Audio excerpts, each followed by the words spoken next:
فرزند زہرا یہ حالات برے ہیں۔ کاشانہ بصیرت ایک ایسا مکمل یوٹیوب چینل جس پر محروم بصارت کے لیے بالخصوص اور تمام افراد کے لیے بالعموم سینکڑوں کی تعداد میں اسلامی کتب دستیاب ہیں۔ لہذا گزارش ہے کہ آپ اپنی ذمہ داری نبھاتے ہوئے کاشانہ بصیرت کو سبسکرائب کرنے کے ساتھ ساتھ بیل آئیکن کو پریس کیجئے تاکہ آپ علم کے حصول کے ساتھ ساتھ مذہب اہل بیت کی اشاعت میں بھی اہم کردار ادا کرتے رہیں۔ کاشانہ بصیرت۔ فرزند زہرا یہ حالات برے ہیں۔ اعوذ باللہ من الشیطان الرجیم، بسم اللہ الرحمن الرحیم۔ ہم اور آپ مل کر پڑھ رہے ہیں تفسیر الکوثر کی جلد 4، جس کو تحریر کیا ہے قبلہ و کعبہ جناب محسن علی نجفی صاحب نے، اور اس کی سعادت ہمیں حاصل ہوئی ہے کاشانہ بصیرت کے یوٹیوب چینل کے ذریعے سے، جنہوں نے ہمیں یہ موقع فراہم کیا کہ ہم اس کی ریکارڈنگ کی سعادت حاصل کریں۔ وقال الملك ائتوني به فلما جاءه الرسول قال ارجع إلى ربك فاسأله ما بال النسوة اللاتي قطعن أيديهن إن ربي بكيدهن عليم۔ اور بادشاہ نے کہا یوسف کو میرے پاس لاؤ۔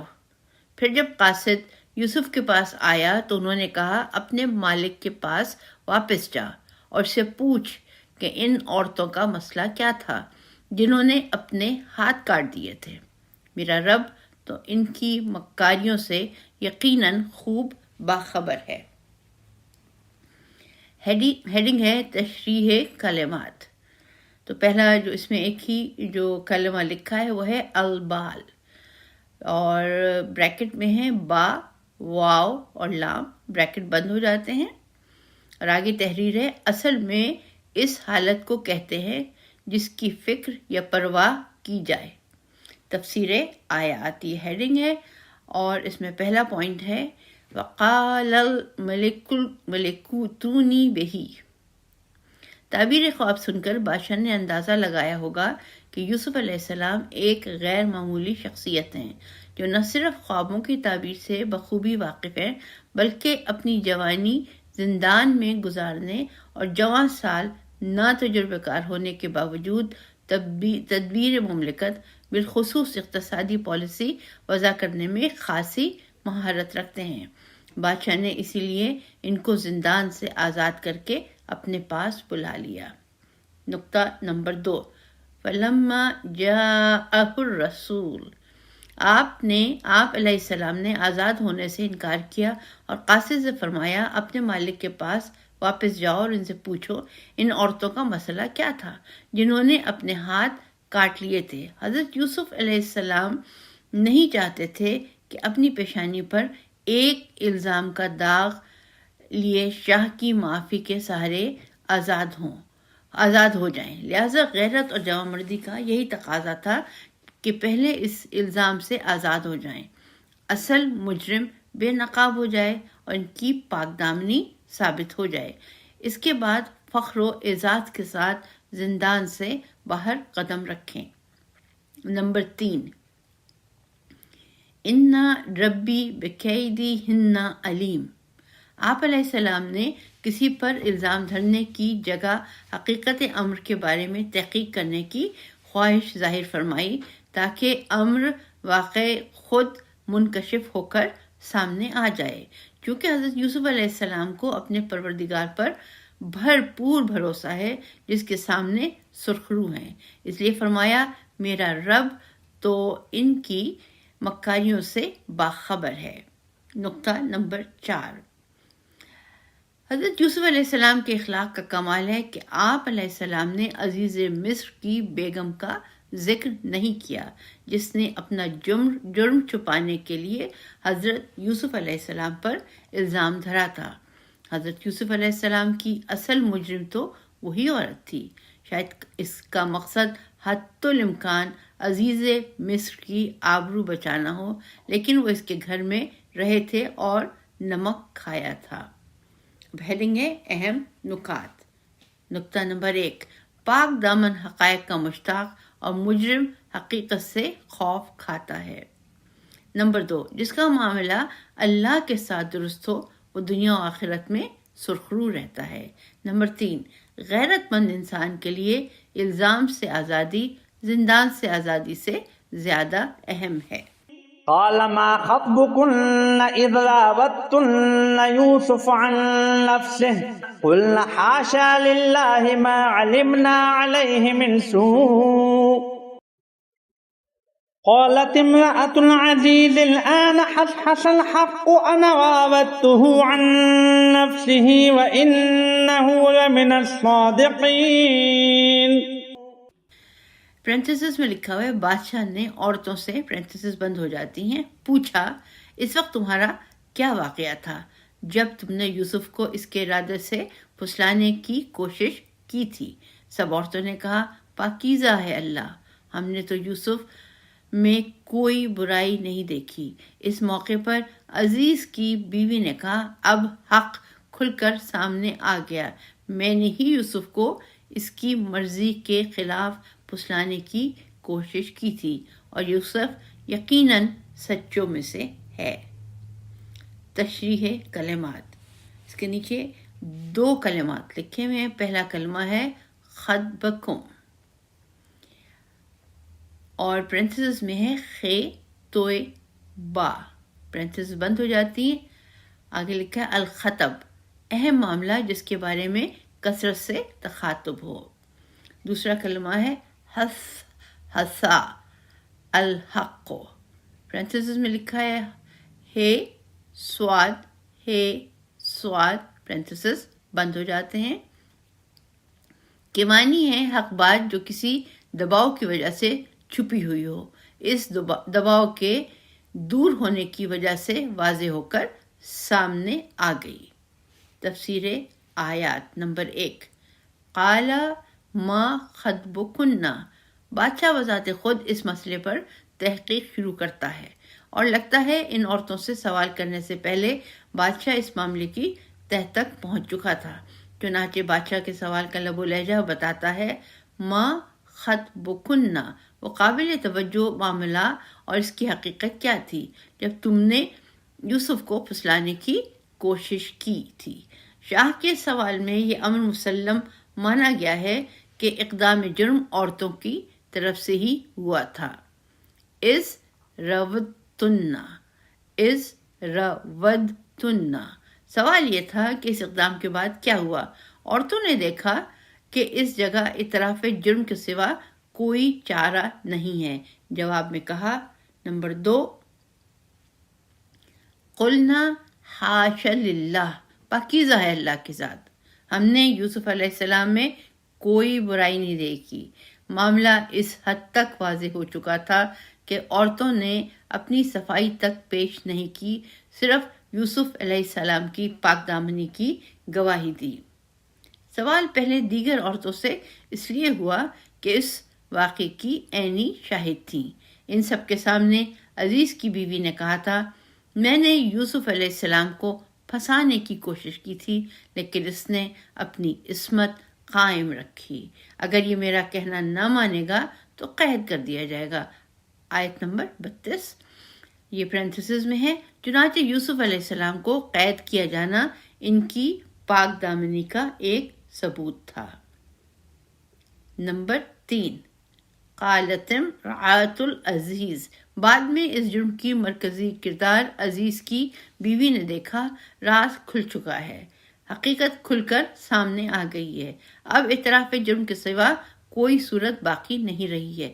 کہا اب حق کھل کر سامنے آ گیا، میں نے ہی یوسف علیہ السلام کو اپنے ارادے سے پھسلانے کی کوشش کی تھی، وہ بالکل سچ ہیں۔ مقدمہ ختم ہوا، یوسف علیہ السلام کی فتح ہوئی۔ اس طویل سازش میں کنعان کا غریب الوطن غلام اور برسوں کا زندانی کامیاب ہوا، جبکہ عزیز مصر، اس کی بیگم اور بڑے بڑے خاندانوں کی بیگمات ناکام ہو گئیں۔ آخر میں وہ حق و صداقت کے سامنے سرنگوں ہوئی اور حق سر بلند ہوا۔ اہم نکات۔ نمبر 1، حق ایسی طاقت ہے جس کے سامنے دوسری طاقتیں سرنگوں ہو جاتی ہیں۔ الآن حصل حق۔ نمبر 2، دنیا والے کتنا ہی جھٹلائیں، سچائی دب نہیں سکتی۔ وَإِنَّهُ لَمِنَ الصَّادِقِينَ۔ ذلك ليعلم أني لم أخنه بالغيب وأن الله لا يهدي كيد الخائنين۔ یوسف نے کہا، ایسا میں نے اس لیے کیا کہ وہ جان لے کہ میں نے اس کی عدم موجودگی میں اس کے ساتھ کوئی خیانت نہیں کی، اور اللہ خیانت کاروں کے مکر و فریب کو کامیابی سے ہمکنار نہیں کرتا۔ تفسیر آیات۔ حضرت یوسف علیہ السلام نے یہ بات کہ میں نے زندان سے آزاد ہونے کو قبول نہیں کیا اور اپنے اوپر عائد الزام کی تحقیقات کی شرائط لگائی تاکہ حقیقت کھل کر سامنے آ جائے اور عزیز جان لے کہ میں نے در پردہ اس کی ناموس کے بارے میں کوئی خیانت نہیں کی ہے، اور دنیا والے بھی یہ جان لیں کہ مکر و فریب پر مبنی کوئی سازش کامیابی سے ہمکنار نہیں ہوتی۔ اس وقت کہی ہوگی جب شاہی دربار میں فیصلہ آپ علیہ السلام کے حق میں ہوا۔ بعض مفسرین نے کہا ہے کہ جملہ عزیز کی بیوی کا ہے کہ اس نے کہا، میں نے یوسف علیہ السلام کی غیر حاضری میں اس کے ساتھ کوئی خیانت نہیں کی ہے، بلکہ اپنے جرم کا اقرار کر رہی ہوں۔ یہ سیاق آیت کے صریح خلاف ہے، کیونکہ عزیز کی بیوی کی خیانت کی وجہ سے یوسف علیہ السلام 8-9 سال زندان میں رہ چکے ہیں۔ اس کے باوجود وہ کیسے کہہ سکتی ہے کہ میں نے یوسف علیہ السلام کی غیر حاضری میں اس کے ساتھ خیانت نہیں کی ہے؟ رہی یہ بات کہ اس نے اعتراف کیا ہے خیانت نہیں کی ہے، بالکل غیر مربوط بات ہے، کیونکہ یہ خیانت کا اعتراف ہے جس سے خیانت ختم نہیں ثابت ہو جاتی ہے۔ کہا جاتا ہے عزیز مصر کو پہلے ہی یوسف علیہ السلام کی بے گناہی کا علم تھا۔ یہ بھی درست نہیں ہے، کیونکہ اگرچہ قمیص کے پیچھے سے پھٹنے کی وجہ سے جو شہادت ملی تھی، اس بنا پر عزیز مصر نے اس وقت تو مان لیا اس کی بیوی خطا کار تھی، لیکن یہ بات بالکل ثابت نہیں ہے کہ موقف تا آخر برقرار رہا، کیونکہ اگر ایسا ہوتا تو حضرت یوسف علیہ السلام کو زندان نہ بھیجتا، اور پھر کلام سے پیغمبرانہ خوشبو آتی ہے۔ عزیز کی بیوی جیسی ایک غیر ذمہ دار عورت نہیں کہہ سکتی، عزیز کی بیوی جیسی ایک ذمہ دار عورت نہیں کہہ سکتی وَأَنَّ اللَّهَ لَا يَهْدِي كَيْدَ الْخَائِنِينَ۔ اب آ جاتے ہیں اہم نکات۔ نمبر 1، اللہ کے ساتھ معاملہ درست ہو تو بھی لوگوں میں بدگمانی دور کرنا چاہیے، لِيَعْلَمَ أَنِّي لَمْ أَخُنْهُ۔ نمبر 2، خیانت کو کامیابی حاصل نہیں ہوتی، لَا يَهْدِي كَيْدَ الْخَائِنِينَ۔ وما أبرئ نفسي إن النفس لأمارة بالسوء إلا ما رحم ربي إن ربي غفور رحيم۔ اور میں اپنے نفس کی صفائی پیش نہیں کرتا، کیونکہ انسانی نفس تو برائی پر اکساتا ہے، مگر یہ کہ میرا پروردگار رحم کرے، بے شک میرا پروردگار بڑا بخشنے رحم کرنے والا ہے۔ تفسیر آیات۔ انبیاء علیہ السلام عرفان کی اس منزل پر فائز ہوتے ہیں کہ وہ اپنے ہر عمل میں رب کی طرف توجہ رکھتے ہیں۔ اگر رب کی رحمت شامل حال نہ ہو تو نفس امارہ انسان کو برائی کی طرف لے جائے۔ تقریباً اسی مضمون کی آیت 23 پہلے گزر گئی ہے۔ وَإِلَّا تَصْرِفْ عَنِّي كَيْدَهُنَّ أَصْبُ إِلَيْهِنَّ وَأَكُن مِّنَ الْجَاهِلِينَ۔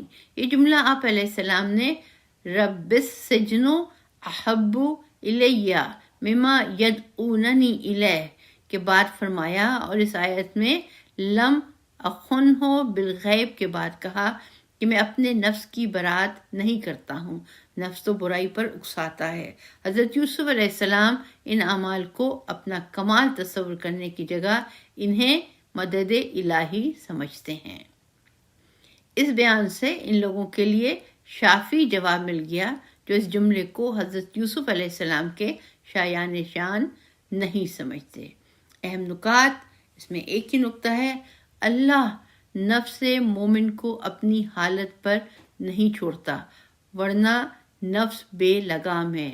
دعا کا جملہ ہے ربی لا تکلنی الی نفسی طرفۃ عینی ابدا، اے مالک چشم زدن کے لیے بھی مجھے میرے نفس کے حوالے نہ فرما۔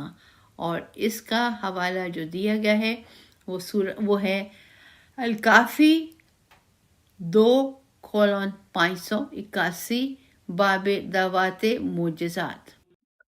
وقال الملك ائتوني به استخلصه لنفسي فلما كلمه قال إنك اليوم لدينا مكين أمين قال اجعلني على خزائن الأرض إني حفيظ عليم۔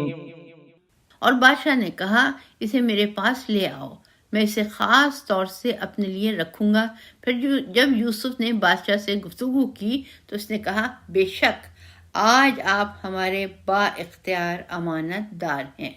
یوسف نے کہا مجھے ملک کے خزانوں پر مقرر کریں کہ میں بلا شبہ خوب حفاظت کرنے والا، مہارت رکھنے والا ہوں۔ تفسیر آیات نمبر 1۔ وقال الملک ائتونی بہ، جب بادشاہ کو اندازہ ہو گیا کہ حضرت یوسف علیہ السلام نفس کی طہارت اور کردار کی بلندی کے ساتھ فہم و فراست اور لیاقت و حکمت کے مالک ہیں، تو ان کو زندان سے آزاد کر کے اپنے پاس اس لیے بلایا تھا کہ انہیں اپنا معتمد خصوصی اور مشیر خاص بنایا جائے۔ نمبر 2۔ فلما کلمہ، لیکن جب حضرت یوسف علیہ السلام سے روبرو ہو کر گفتگو ہوئی تو ان کو، معاف کیجیے گا دوبارہ سے پڑھتی ہوں، لیکن جب حضرت یوسف علیہ السلام سے روبرو ہو کر گفتگو کی تو ان کا مقام ایک مشیر و متبس سے بہت بالا تر پایا اور بادشاہ کا موقف بدل گیا۔ اب معتمد خاص نہیں، سلطنت و تمکنت کا مالک بنا دیا۔ حضرت یوسف علیہ السلام نے امور مملکت میں اقتصادی معاملات کو آنے والے حالات کے پیش نظر اہمیت دی اور خزائن الارض کی ذمہ داری قبول فرمائی۔ امور مملکت میں سب سے نازک مسئلہ عام حالات میں اقتصادی مسائل ہوا کرتے ہیں، خصوصاً قحط سالی کی صورت میں تو یہ مسئلہ زیادہ پیچیدہ اور وبال جان بن جاتا ہے۔ اسے معلوم ہوا کہ حضرت یوسف علیہ السلام نے اقتدار برائے اقتدار قبول نہیں فرمایا، بلکہ عدل و انصاف اور خدمت خلق قبول فرمایا۔ یہ کافر کی حکومت کی تقویت کے لیے نہیں، انصاف کی حکومت کے قیام کے لیے، لوگوں کو غلام بنانے کے لیے نہیں جیسا کہ شاہی نظام استبداد میں ہوتا ہے، بلکہ انسانیت کو ہلاکت سے نجات دلانے اور عدل و انصاف کو متعارف کرانے کے لیے تھا۔ آنے والے قحط کے سالوں میں حضرت یوسف علیہ السلام کی وضع کردہ اقتصادی پالیسی اور تقسیم دولت میں عدل و انصاف اس بات پر گواہ ہے۔ واضح رہے احکام الہی کے لیے زمان و مکان کو بڑا دخل ہوتا ہے، اسی لیے شریعتیں منسوخ ہوتی ہیں اور ایک ہی شریعت میں احکام منسوخ ہوتے ہیں۔ بعض احکام قاعدہ اہم و مہم کے تحت ولایت حاکم کے دائرے اختیار میں آتے ہیں اور ان میں لچک ہوتی ہے۔ ان کی تشخیص جامع شرائط فقیہ دے سکتے ہیں، لہٰذا یہ سوالات پیدا ہی نہیں ہوتے کہ حضرت یوسف علیہ السلام نے ایک طاغوت کو اپنی خدمات کس طرح پیش کی اور کیا کافر حکومت کی تقویت درست ہے۔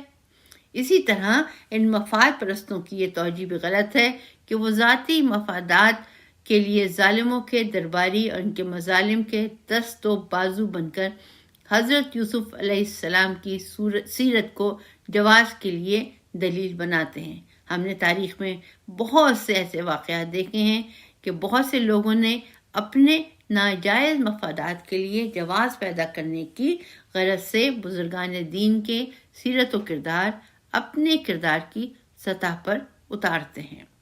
حضرت یوسف علیہ السلام کا یہ فرمان انی حفیظ علیم خود نمائی نہیں ہے، بلکہ اپنے منصب و ذمہ داری کا تعارف ہے، جیسا کہ تمام انبیاء یہی تو فرماتے ہیں کہ ہم اللہ کے رسول ہیں، صادق القول امین ہیں، ہادیان برحق ہیں۔ اہم نکات۔ نمبر 1، ہم انتظامی امور کی اہلیت کے لیے امانت و مہارت ضروری ہے۔ اہم انتظامی امور کی اہلیت کے لیے امانت و مہارت ضروری ہے۔ نمبر 2، مفادات خواہ مادی ہی کیوں نہ ہوں، ان کے حصول میں کامیابی حکمرانوں کے سامنے جھکنے اور زمین بوس ہونے میں نہیں، بلکہ کرامت نفس اور غیرت و حمیت کے تحفظ میں ہے۔ وَكَذَلِكَ مَكَّنَّا لِيُوسُفَ فِي الْأَرْضِ يَتَبَوَّأُ مِنْهَا حَيْثُ يَشَاءُ نُصِيبُ بِرَحْمَتِنَا مَن نَّشَاءُ وَلَا نُضِيعُ أَجْرَ الْمُحْسِنِينَ وَلَأَجْرُ الْآخِرَةِ خَيْرٌ لِّلَّذِينَ آمَنُوا وَكَانُوا يَتَّقُونَ۔ اور اس طرح ہم نے یوسف کو اس ملک میں اقتدار دیا کہ وہ جہاں چاہے اپنا مسکن بنا لے۔ ہم جسے چاہتے ہیں اپنی رحمت سے نوازتے ہیں اور نیک لوگوں کا اجر ہم ضائع نہیں کرتے، اور آخرت کا اجر تو ایمان اور تقوی والوں کے لیے زیادہ بہتر ہے۔ تفسیر آیات۔ نمبر 1، وَكَذَلِكَ مَكَّنَّا لِيُوسُفَ۔ اللہ جب کسی کو اقتدار دینا چاہتا ہے تو اس کے سامنے کوئی چیز رکاوٹ نہیں بن سکتی۔ برادران یوسف نے ان کو کنویں کی گہرائیوں میں ڈالا، اللہ نے عزیز مصر کے گھر پہنچا دیا، لوگوں نے ان کو غلام بنایا، اللہ نے انہیں زندان سے نکال کر مصر کی سلطنت دی۔ اب وہ جہاں چاہے اپنا مسکن بنائیں، پورا ملک ان کے دائرۂ اقتدار میں آ گیا۔ نمبر 2، وَلَا نُضِيعُ أَجْرَ الْمُحْسِنِينَ۔ یہ اقتدار و تمکنت نیک کرداری کا دنیاوی اجر ہے اور اخروی اجر اس سے بہتر ہے۔ اہم نکات۔ اس میں ایک ہی نکتہ ہے، اللہ کی رحمت ان لوگوں کے شامل ہوتی ہے جو آزمائشوں کے مراحل سے گزرتے ہیں۔ نصیب برحمتنا۔ وجاء إخوة يوسف فدخلوا عليه فعرفهم وهم له منكرون۔ اور برادران یوسف مصر آئے اور یوسف کے ہاں حاضر ہوئے، پس یوسف نے تو انہیں پہچان لیا اور وہ یوسف کو پہچان نہیں رہے تھے۔ تفسیر آیات۔ نمبر 1، وجاء إخوة یوسف۔ بیان واقعے میں چند کڑیاں مذکور نہیں ہیں جو قرینے سے ہر پڑھنے والے کے ذہن میں آ جاتی ہیں۔ یوسف علیہ السلام کی تعبیر خواب کے مطابق 7 سال غلے کی فراوانی رہی، اور ان سالوں میں وہ تمام پیش بندیاں کی جن کا مشورہ آپ علیہ السلام نے بادشاہ کو دیا تھا۔ اس کے بعد قحط کے 7 سال شروع ہو گئے۔ یہ قحط مصر کے علاوہ دیگر قریبی علاقوں تک پھیل گیا، لیکن حضرت یوسف علیہ السلام کی دانش مندی اور حسن تدبیر کی وجہ سے صرف مصر میں قحط سالی کے باوجود غلے کی فراوانی تھی، اس لیے قریبی ہمسایہ علاقوں کے لوگ غلہ خریدنے مصر آتے تھے۔ نمبر 2، فعرفہم وہم لہو منکرون، برادران یوسف بھی غلہ خریدنے مصر آ گئے اور حضرت یوسف علیہ السلام کے ہاں حاضر ہوئے تو حضرت یوسف علیہ السلام نے انہیں پہچان لیا، لیکن وہ یوسف علیہ السلام کو نہیں پہچان سکے۔ یہ بات قرین قیاس بھی ہے، کیونکہ حضرت یوسف علیہ السلام کو 9 عمری میں کنویں میں ڈالا گیا تھا۔ اس کے بعد چند سال عزیز مصر کے گھر گزارے۔ زندان میں 8-9 سال گزارنے کے بعد امور سلطنت کو سنبھالے 7 سال سے زیادہ کا عرصہ ہو گیا۔ اس عرصے میں لڑک پن کا نقشہ بدلنے سے پختہ سال کے خد و خال بالکل مختلف تھے۔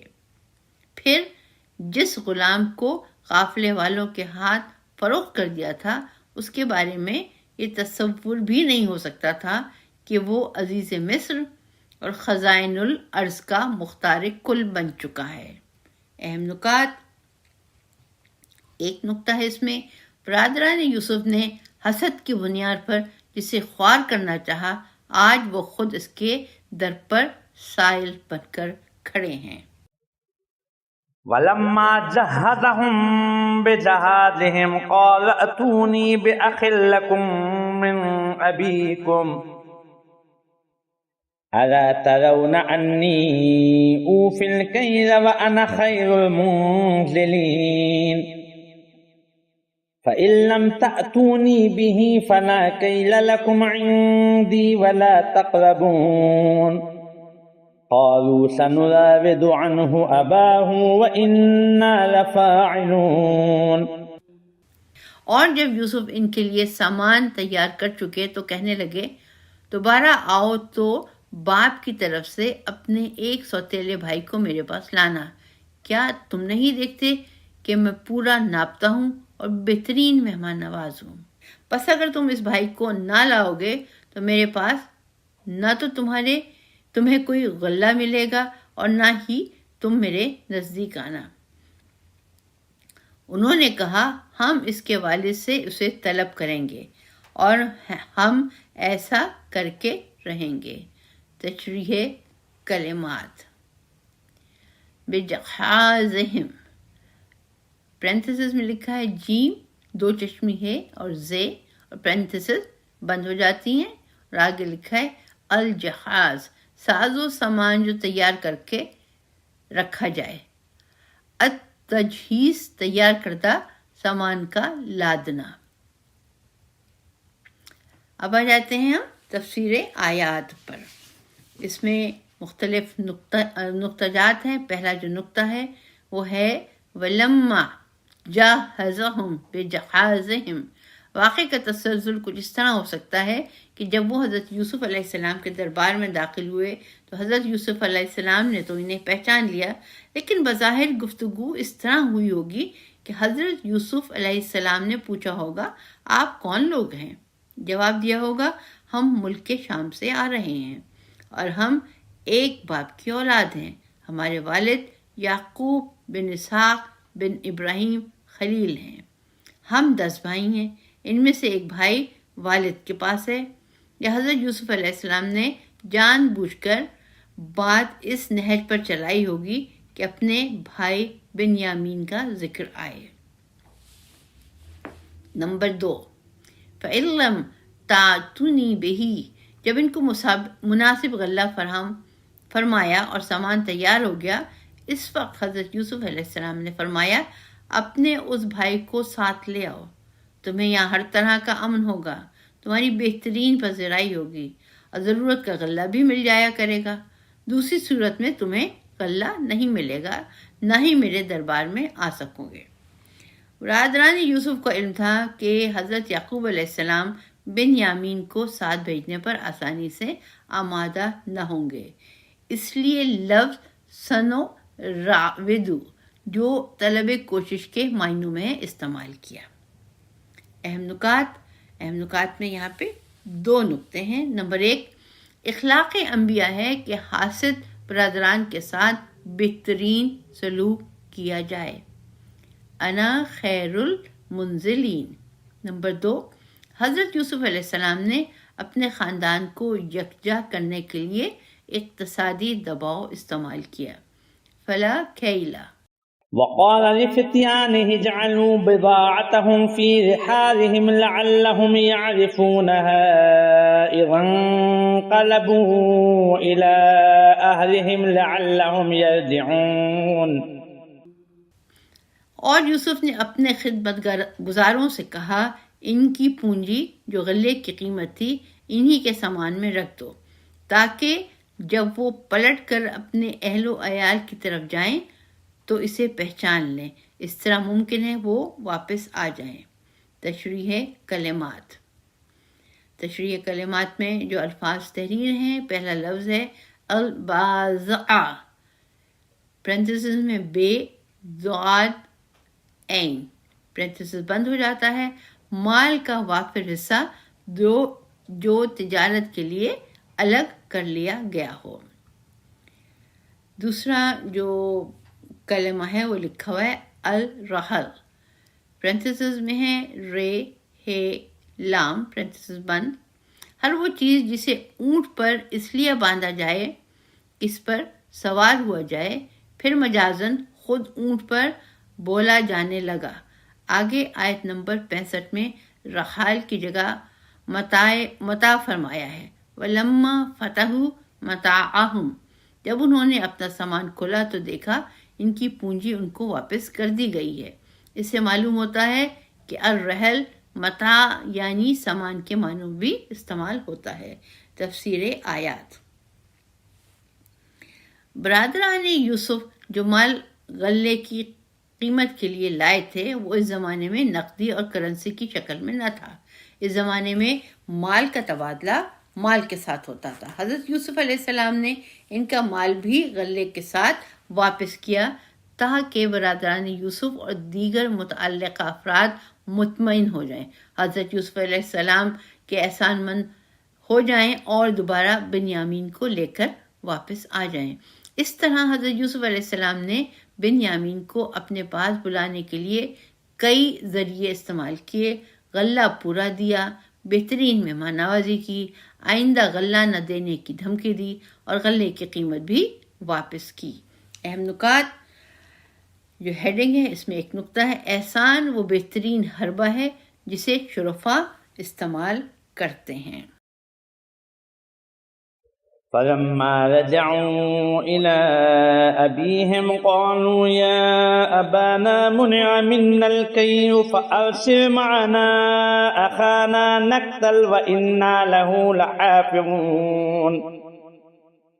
قال هل آمنكم عليه إلا كما أمنتكم على أخيه من قبل فاللہ خیر حافظا وهو ارحم الراحمین. پھر جب وہ اپنے والد کے پاس واپس گئے تو کہنے لگے اے ہمارے ابا، ہمارے لیے غلے کی بندش ہو گئی، لہٰذا آپ ہمارے بھائی کو ہمارے ساتھ بھیج دیجئے تاکہ ہم غلہ حاصل کریں اور بے شک ہم بھائی کی حفاظت کریں گے. یعقوب بولے کیا میں اس کے بارے میں تم پر اسی طرح اعتماد کروں جس طرح اس سے پہلے اس کے بھائی یوسف کے بارے میں کیا تھا؟ اللہ بہترین محافظ ہے اور وہ سب سے بہترین رحم کرنے والا ہے. تفسیر آیات یہ ہیڈنگ ہے. نمبر 1 فلما رجعوا الی ابیہم.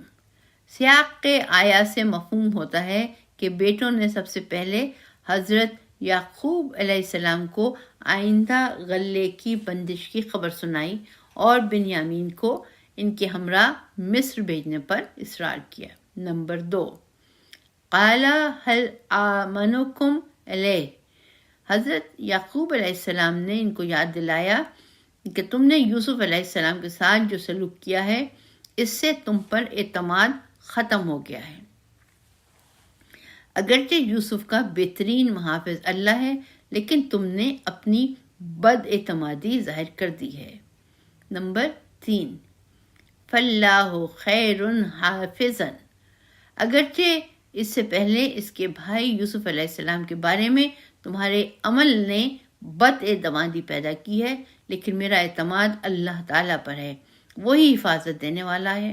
ہو سکتا ہے اشارہ اس بات کی طرف ہو کہ یوسف علیہ السلام کو اللہ نے اپنے حفظ و امان میں رکھا ہے۔ تم نے یوسف علیہ السلام پر رحم نہیں کیا تو بہترین رحم کرنے والا اس پر رحم کرے گا۔ اہم نکات: ایک بار کی بد اعتمادی کے بعد انسان کی قیمت کم ہو جاتی ہے۔ کما آمنتکم علی اخی، ہم یہاں پہ اس کے ساتھ آج کی اس ریکارڈنگ کو تمام کرتے ہیں، اور انشاءاللہ تعالی اگلی ریکارڈنگ میں آپ کے پاس حاضر خدمت ہوں گی۔ تب تک کے لیے اجازت، فی امان اللہ۔